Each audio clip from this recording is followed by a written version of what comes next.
বাংলার কিং খানের বরবাদ সিনেমার পোস্টার রিলিজ হয়ে গেছে, যেখানে দেখা যাচ্ছে শাকিব খান মেশিন হাতে গাড়ির উপর বসে মুখে আঙুল দিয়ে চুপ করতে বলতেছেন। তবে তার একদিন আগে আমাদের দেশের ইন্টারনেট বিশেষজ্ঞ পলক ভাই শাকিব খানের বরবাদ সিনেমার পোস্টার কেমন হবে সেটারই একটা হিন্ট দিয়েছিলেন। পলক ভাই প্রিজন ভ্যান থেকে সাংবাদিকদের উদ্দেশ্যে মুখে হাত আঙুল দিয়ে বলছিল, বোবা হয়ে আছে, আপনারা কথা বলতে পারছেন তো?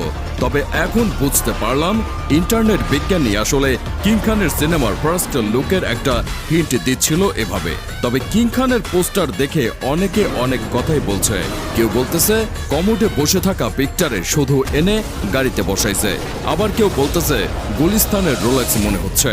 এখন তো শুধু চিন্তা করতেছি কখন জানি আবার বুবলি আর অপু বিশ্বাস কান্না করতে করতে বলা শুরু করে, ভালো জিনিসকে কেন এরা প্রশংসা করতে পারে না।